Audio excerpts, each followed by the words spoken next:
Shalom, irmãos, graça, paz do nosso Senhor Jesus.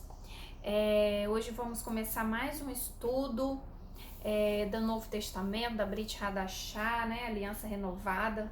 Estamos aqui em Mateus 21 e esse estudo, irmãos, tem me abençoado muito. Espero aprender junto com vocês e é um estudo que, apesar, né, da gente fazer para os irmãos, querer alcançar os irmãos e até mesmo outras pessoas, familiares, né, a gente começou um estudo assim, sem pretensões grandiosas, né, irmãos? A gente quer fazer a obra do Senhor, quer estudar e transmitir aos nossos irmãos da igreja, mas o Senhor sabe, né, a quem Ele quer alcançar com esses estudos.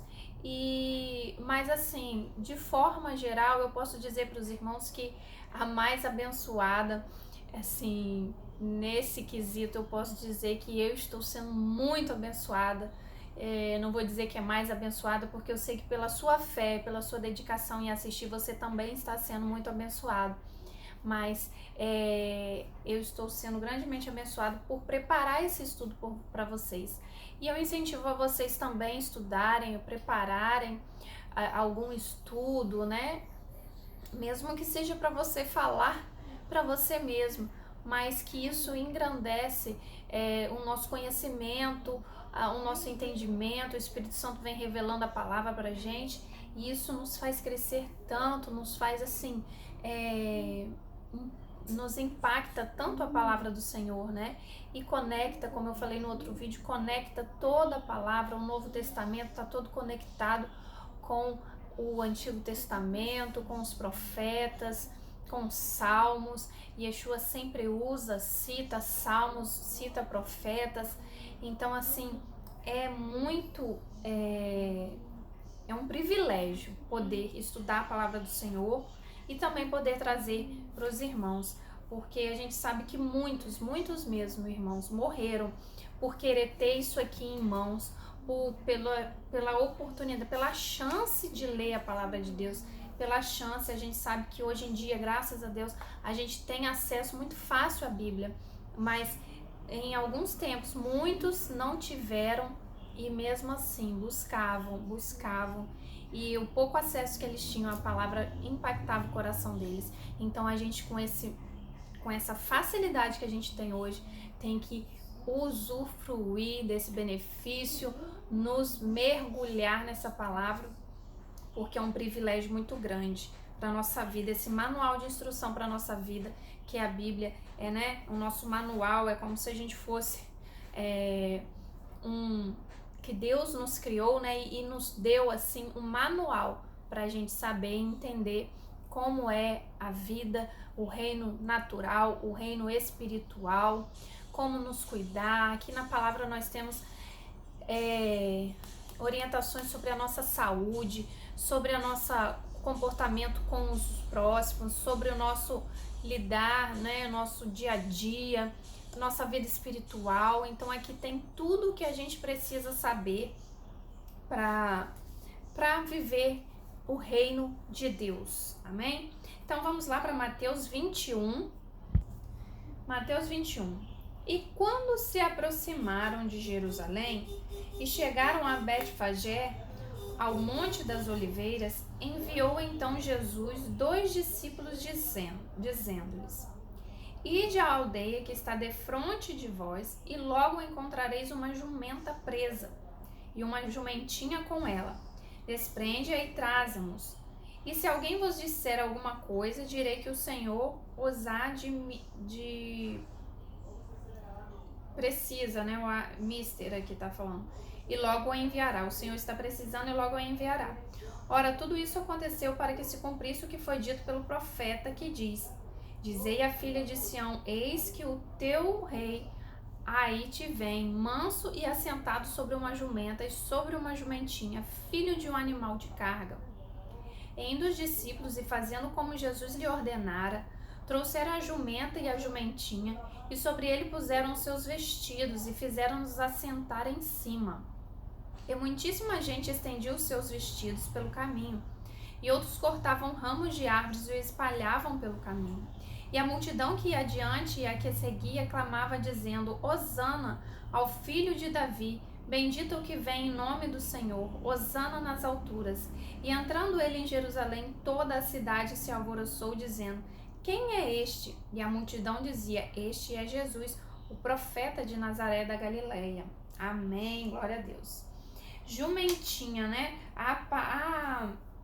Essa citação, né, que ele diz aqui, como está escrito, para se cumprir o que está escrito, está lá em Zacarias 9:9, que fala que ele viria montado numa jumentinha. Então a palavra, como eu falei, se cumpre, tudo está registrado, tudo está conectado. Nós vemos que Betfagé, onde Yeshua estava nesse momento, era a casa dos figos, significa casa dos figos, né? Onde tem as figueiras, provavelmente, né? Se é a casa dos figos. E o jumento simbolizava humildade, paz e a majestade de Davi. Então, jumentinho simbolizava isso, humildade. Então, você vê que o Rei dos Reis, o Senhor dos Senhores, ele escolhe um jumentinho que simboliza a humildade e ali a majestade de Davi, dizendo: eu sou o Messias, mas eu vim humildemente, né? Então, você vê que ele veio trazer o quê? O evangelho da paz, que também simbolizava a questão da jumenta. E entrando, né? A entrada dele ali como rei. Quando a gente vê essa entrada, a gente vê que todo o povo ali, que estava ali presente, uma grande parte do povo judeu, o aceitou como rei, como Messias, já entendia ele como o Messias, tanto que fizeram essa recepção quando ele entra toda aquela celebração, colocaram suas capas para ele passar por cima, né, como um rei passa naqueles tapetes, né, colocaram os ramos, isso tudo já simbolizava que eles estavam reconhecendo ele como rei, a entrada dele como rei, e também o que? Uma festa específica, a festa de tabernáculos, que comemora-se e que tem toda essa questão dos ramos, e a gente sabe que a festa dos tabernáculos, né, é uma festa profética, é uma das 7 festas que o Senhor Deus estabeleceu para como mandamento perpétuo por todo o seu povo, portanto o povo de Israel e povo que foi enxertado em Israel, que somos nós, os gentios. Então essa festa é para todos nós nos beneficiarmos dela e entendermos o significado profético dessas festas, o que elas significam. E Jesus tabernaculou entre nós, ou seja, ele veio habitar entre nós. E essa frase, Hosana, significa salva-nos, salva, salva, Senhor, por misericórdia, que é uma aclamação feita sempre na festa de tabernáculos, assim como o uso dos ramos também é feito. Então a gente tem aqui uma aclamação que está lá em Salmos,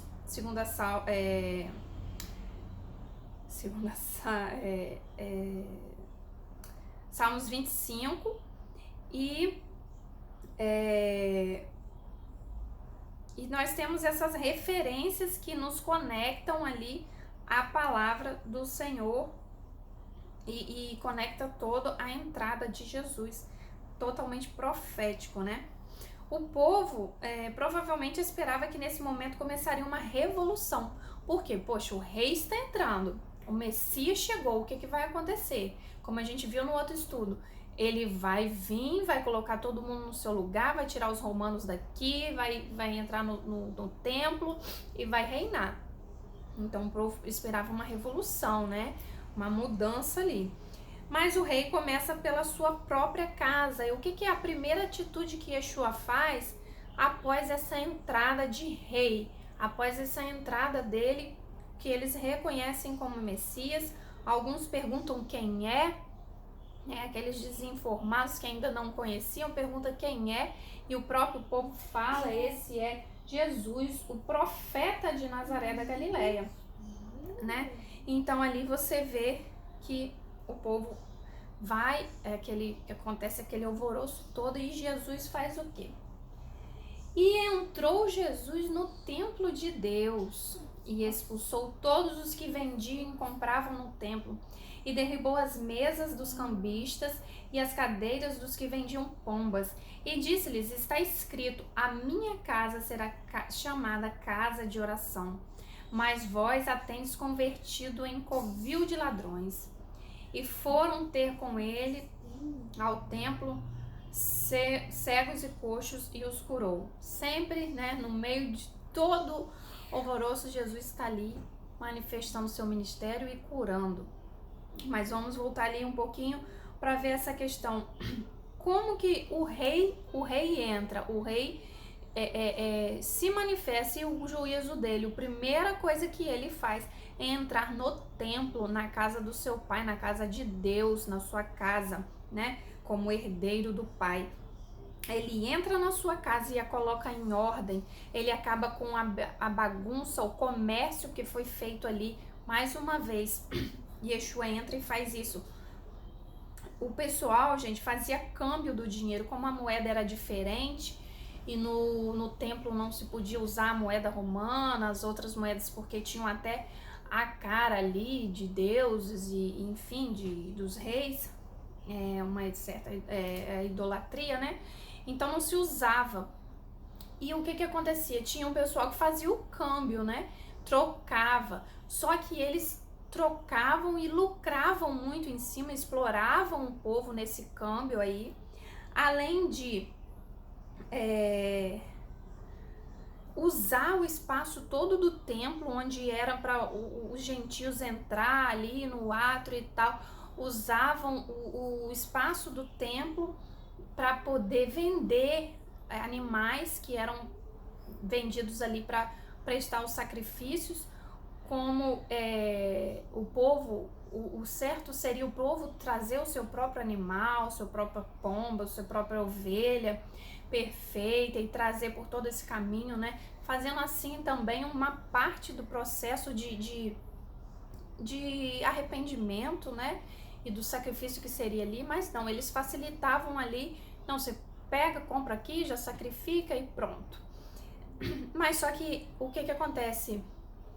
Alguns sacerdotes também faziam um comércio disso, porque pegavam esses animais que eram para ser sacrificados, que já foram vendidos ali no templo, de forma errada também, né? E ocupando o templo num lugar que não era para estar, entrando em locais que não foram feitos para esse tipo de comércio, e eles invadiram tudo e colocaram aquele comércio todo na casa do Senhor. E eles pegavam esses animais e muitas das vezes nem os sacrificavam, tá? Isso aqui eu tô pegando de um comentário da própria Bíblia da King James, que fala sobre isso. E eles nem sacrificavam esses animais e recolocavam para o comércio de novo, né? Tinha um jeitinho, um contratinho que tipo assim, o cara já vende, depois eu devolvo, você vende de novo e aí fica. Então, uma fraude, né? Uma fraude na casa de Deus, muita corrupção. E a gente vê ali Jesus colocando tudo no lugar. E ele começa pela casa do Senhor. Ele não começou pelos romanos, ele não pegou os romanos e como o povo esperava e vai tirar o poder dele sobre nós, vai acontecer. Não, ele começou pela casa dele, pela casa dele. Então nós, servos do Deus Altíssimo, temos que nos preocupar, porque ele começa o juízo pela casa dele. Começa por nós, porque nós temos o conhecimento, nós temos a palavra, então ele vai nos cobrar o que nos foi dado. Amém? Então ele começa ali pela casa dele para desfazer esse comércio. E aí, o que a gente vê? Aí ele cura, né?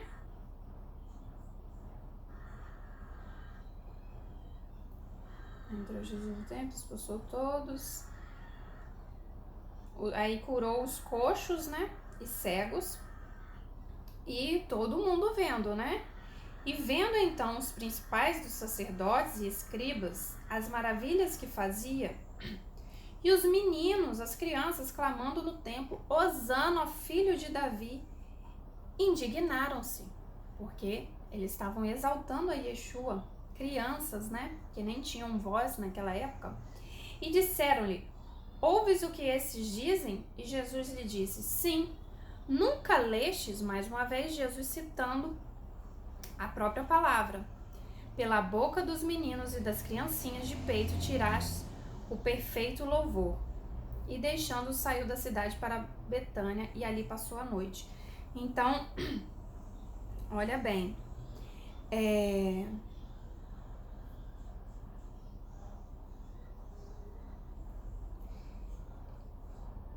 eles tentaram ali encurralar Jesus, pois as crianças estavam adorando ele, e ele respondeu com Salmo 8:2, né, que da boca das crianças é o perfeito louvor. Ou seja, eles estavam querendo dizer assim, você tá vendo que eles estão te exaltando como Deus? Você não vai fazer nada, ou você vai assumir aí que você é Deus, então? E aí ele coloca o Salmo respondendo assim de forma, eles sabem o que dizem, as crianças saem um perfeito louvor, o coração é puro, e eles, numa forma que Jesus disse, sim, eu sou Deus, né? Eles sabem quem eu sou. E aí a gente vai para os versículos 18, que fala sobre a figueira. E de manhã, voltando para a cidade, teve fome. E avistando uma figueira perto do caminho, dirigiu-se a ela, e não achou nela senão folhas. E disse-lhes, nunca mais nasça fruto de ti.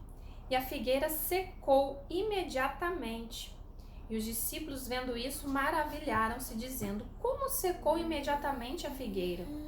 Jesus, porém, respondendo, disse-lhes, em verdade vos digo que, se tiverdes fé e não duvidardes, não só fareis o que foi feito à figueira, mas até se a este monte disserdes, ergue-te e precipita-se no mar, assim será feito. E tudo o que pedirdes na oração, crendo, o recebereis. Então ali a gente vê a questão da figueira, que interessante, né, irmãos? Ele chega, tem fome, ou seja, tantas pessoas, né? Já vamos fazer a analogia, tantas pessoas que estão com fome, fome e sede de Deus, do Evangelho, da palavra que cura, tantas pessoas sedentas de libertação, de precisando de Jesus, com fome, e aí você chega e não tem frutos, apenas folhas. O que é isso? Pessoas vazias que só têm aparência, muita aparência, e não tem conteúdo para ajudar, não tem a palavra viva em seus lábios para falar, não tem Jesus realmente no coração para levar, né, esse evangelho da paz. Então, a figueira ali, ela simboliza, a figueira em si, ela simboliza a liderança religiosa.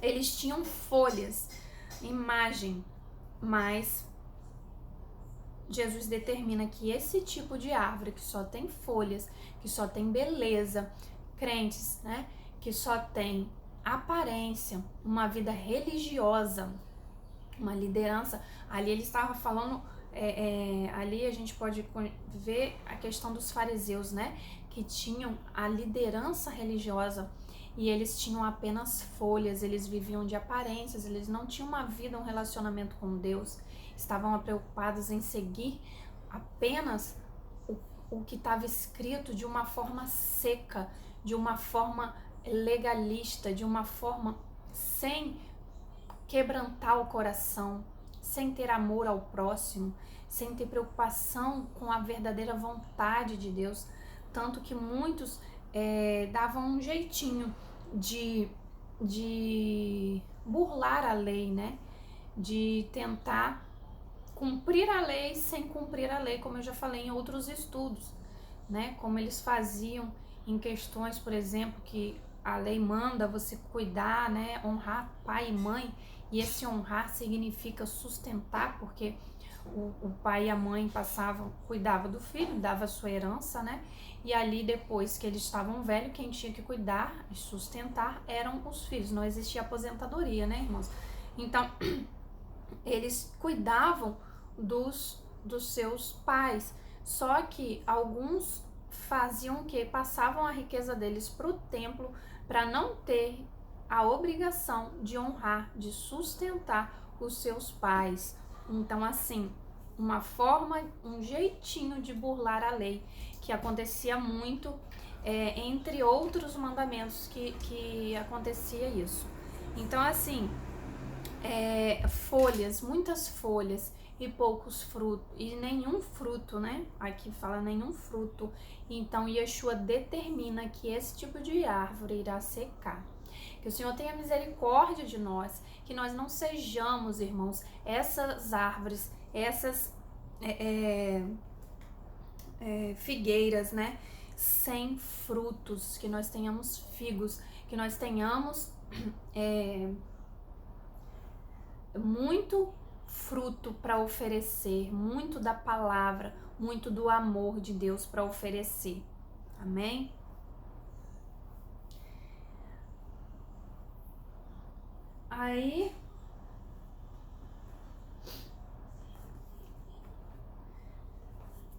E aí no finalzinho, né, Jesus fala sobre a fé, né? Que se a gente tiver fé, a gente também tem essa capacidade de determinar coisas, né? Esses dias eu até assisti um vídeo interessante que uma moça viu uma árvore em frente à casa dela, tinham várias árvores, e essas árvores davam várias flores, só que tinha uma que era em frente à casa dela que nunca dava flor.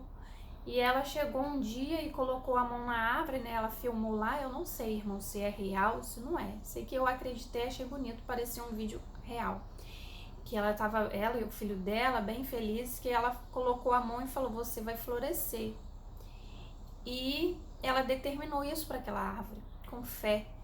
E aí, ela, logo em seguida, começou a ver botões surgindo na árvore e ver flores. E ela e o filho ficaram ali maravilhados e tentaram filmar, assim, aí já tava com algumas flores.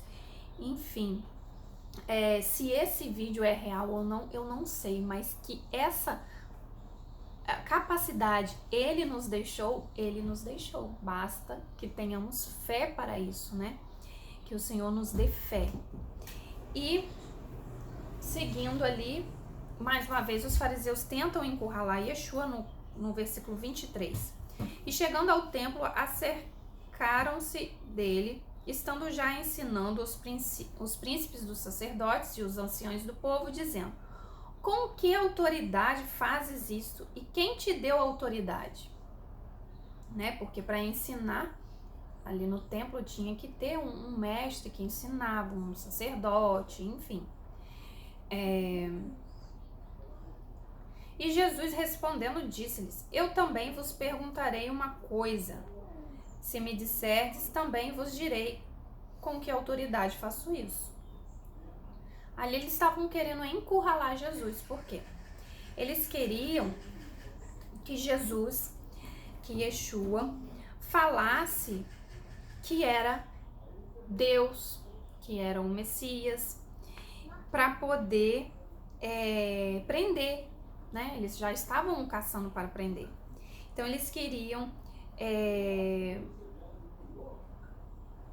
mostrar ali Jesus como um revolucionário, um fora da lei, um sem autoridade ministerial.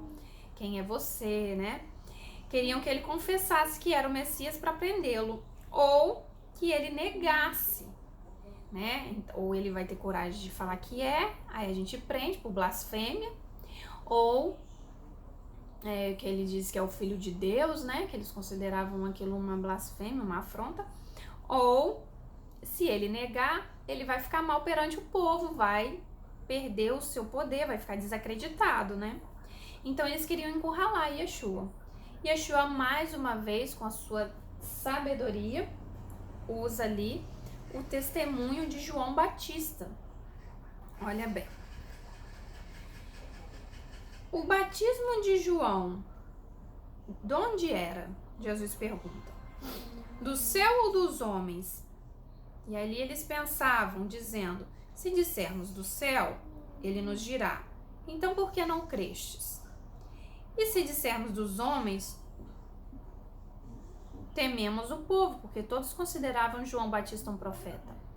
Então assim, a gente vê o respeito que eles tinham por João, e a gente vê ali quanto maquiavélicos, né, eram os fariseus que estavam ali arrazoando, vamos dizer isso ou aquilo.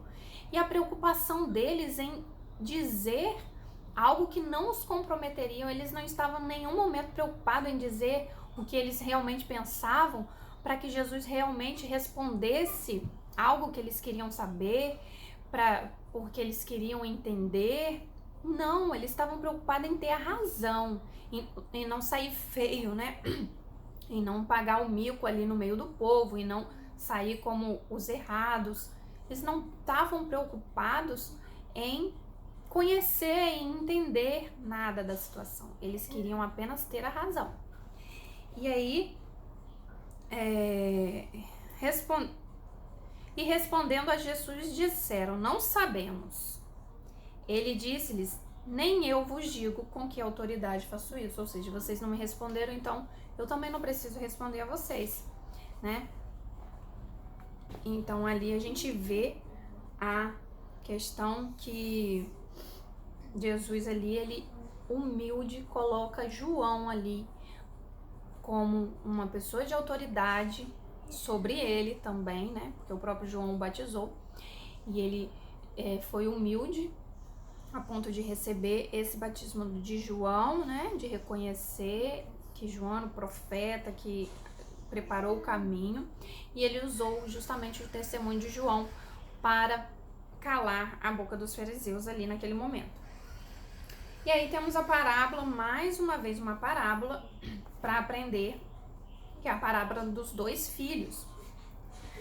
Aí Jesus começa. Mas que vos parece? Um homem tinha 2 filhos, e dirigindo-se ao primeiro disse, filho, vai trabalhar hoje na minha vinha. Ele, porém, respondendo disse, não quero, mas depois, arrependendo-se, foi. E dirigindo-se ao segundo, falou-lhe de igual modo, e respondendo ele disse, eu vou, Senhor. E não foi. Qual dos 2 fez a vontade do Pai? Disseram-lhes os fariseus, né? Porque Jesus continua ali falando com eles, para eles entenderem sobre a autoridade. O primeiro, disseram a Jesus, em verdade vos digo que os publicanos e as meretrizes entram adiante primeiro que vós no reino dos céus. Porque João veio a vós no caminho de justiça e não o crestes, mas os publicanos e as meretrizes o creram. Vós, porém, vendo isso, nem depois vos arrependestes para crer. Então ali, Yeshua pega uma parábola que trata ali o primeiro filho que peca, né? Porque ele fala que não quer ir, ele desobedece o pai em primeiro momento. Mas aí o que ele faz depois? Ele se arrepende. Aí vem o arrependimento, a humildade. Ele se arrepende e obedece. E o segundo filho, que tem um belo discurso que diz sim, eu vou, mas que não cumpre, é um religioso, não obedece. Ele fala bem, ele finge bem, ele tem folhas, ele é lindo, ele tem um belo discurso, mas ele não obedece. E o outro, ele, por mais que ele esteja ali, num primeiro momento, equivocado, não quer obedecer, ele se arrepende, ele encontra arrependimento e obedece. Quem que fez a vontade do Pai? Então ele fala que os publicanos e as meretrizes são esse primeiro filho que se arrependem. Eles são pecadores, mas eles se arrependem. E eles vão entrar primeiro no reino dos céus. Eles encontram o reino dos céus. E eles, mesmo vendo todos os milagres, todas as maravilhas que Yeshua estava fazendo ali, na frente deles, curando, eles ainda interrogam com que autoridade Jesus estava fazendo aquilo. Eles não reconhecem que ele é o Messias, eles não reconhecem o Pai e não obedecem. Então, a gente vê Jesus ali ensinando, e eles ficam ali, no primeiro momento não entendem que Jesus está falando deles, mas depois logo entende. E a entrada do reino é pela ação e não por palavras, é pela mudança de atitude. Não adianta falarmos, não adianta fazermos, levantar a mão e falar eu aceito Jesus, e chegar lá e se derramar e fazer presepada toda, se no fundo tudo aquilo fica só em palavras, não tiver mudança na nossa vida, não tiver mudança nas nossas atitudes. Todos os dias, quando erramos, pedimos perdão, quando não conseguimos muitas das vezes alcançar aquilo que nós gostaríamos, né? Porque, como a palavra diz, né? Paulo fala que o bem que quero não faço, né? E o mal que não quero acabo fazendo. Muitas das vezes acontece isso conosco, a gente quer fazer o bem, acaba fazendo errado, então a gente tem que se arrepender, buscar o perdão e se arrepender e obedecer. Então, assim, não adianta falar, não adianta um evangelho de palavras, de religiosidade, se não tiver ação, se não tiver mudança de atitude. Se você quer saber se alguém realmente se converteu, você vai começar a ver a mudança na vida dessa pessoa, mudança de atitude, não só no que ela diz. Amém? Então, ele começa com mais uma parábola. Vamos nós. Ouve ainda outra parábola. Houve um homem, pai de família, que plantou uma vinha e circundou-a de um valado e construiu nela um lagar. Por que Jesus falava sempre disso? Porque isso era a realidade da comunidade local, a vinha, o plantio, a colheita. Jesus colocava, contextualizava a palavra para que as pessoas entendessem. As pessoas simples, né? Porque os fariseus muitas das vezes não entendiam. Pai de família que plantou uma vinha e circundou-a em um valado e construiu nela um lagar, e edificou uma torre e arrendou-a a uns lavradores, e assentou-se para longe. Chegando o tempo dos frutos, enviou os seus servos, os lavradores, para receber os frutos. E os lavradores, apoderando-se dos servos, feriram um, mataram outro e apedrejaram outro. Depois enviou outros servos, em maior número do que os primeiros, e eles fizeram-lhes o mesmo. E por último enviou-lhes seu filho, dizendo: terão respeito ao meu filho. Mas os lavradores, vendo o filho, disseram entre si: este é o herdeiro da vinha, mantemo-nos e apoderemo-nos da sua herança. E lançando mão dele, arrastaram para fora da vinha e o mataram. Quando, pois, vier o senhor da vinha, que fará aqueles lavradores? Perguntou, né, para os fariseus. Dizendo eles: dará afrontosa morte a esses maus e arrendará a vinha a outros lavradores, que ao seu tempo lhe deem os frutos. Que forte, né? Os fariseus responderam com uma espada, né? Disse-lhes Jesus: nunca lestes, mais uma vez citando nas escrituras, a pedra que os edificadores rejeitaram, essa foi posta por cabeça do ângulo, pedra de esquina. Pelo Senhor foi feita isso, e é maravilhosa aos nossos olhos. Portanto, eu vos digo que o reino de Deus vos será tirado, e será dado a uma nação que dê os seus frutos. E quem cair sobre essa pedra, despedar-se-á, e aquele sobre quem ela cair ficará reduzido a pó. E os príncipes dos sacerdotes e os fariseus, ouvindo essa palavra, entenderam que falava deles. Aí eles caíram a ficha. E pretendendo prendê-lo, recearam o povo porquanto tinha por profeta. Olha bem, irmãos. Ali nós temos um homem que simboliza Deus. A vinha que simboliza Israel. Os lavradores, que simbolizam os líderes de Israel. E os servos, os profetas do Antigo Testamento. Então, a gente vê que o dono, Deus, plantou a vinha, que é Israel, colocou uma torre, cuidou dela e deu a responsabilidade dessa vinha para os lavradores, que são os líderes, né, de Israel. E quando o dono, né, que é Deus, foi lá cobrar os frutos, né, recolher, os servos, enviou os servos, que são os profetas, que foram lá buscar os frutos, foram lá advertir, foram lá cobrar.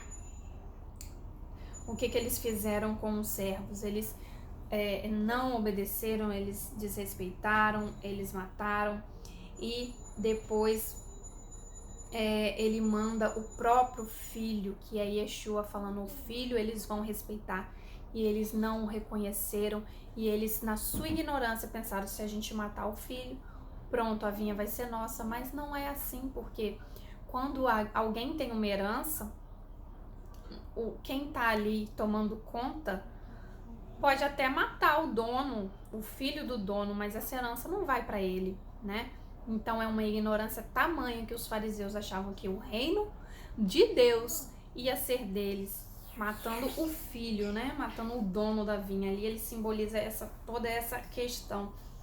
Então a gente vê que Israel, né? A vinha foi plantada, mas os líderes, os lavradores não colheram, não cuidaram. E eles mesmos, os fariseus, né, que simbolizam esses lavradores, líderes de Israel, deram sua própria sentença.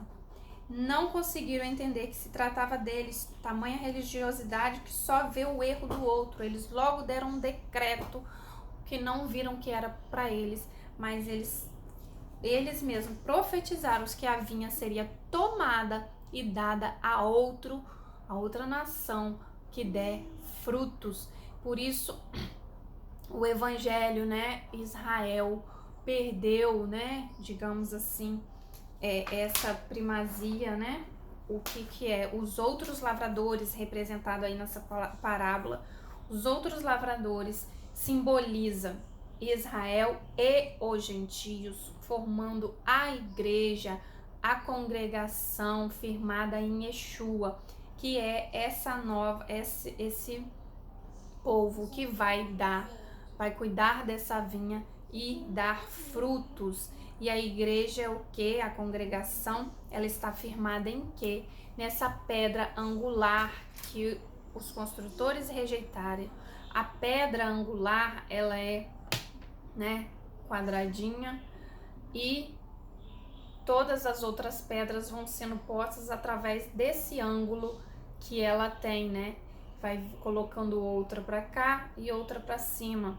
Através do ângulo dela, que fica na quina, vai sendo edificado, tanto para cima quanto para os lados, vai preenchendo. Então essa pedra angular que foi rejeitada, ela é a base dessa nova congregação, desses outros lavradores, que simboliza, né, a união de Israel, né, e dos gentios, que são conectados através de Yeshua, e não mais apenas a Israel, a um povo de sangue, né, somente a descendência. E esses somos nós, os novos lavradores. Então, e o que nós temos que seguir? Seguir o ângulo dele, o modelo dele, para nos moldarmos a essa construção que está sendo edificada.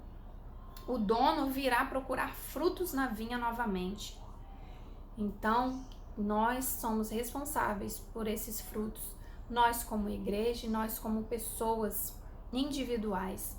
Estamos frutificando no nosso lar, estamos frutificando na nossa casa, nos nossos filhos, no nosso trabalho, estamos frutificando na nossa congregação.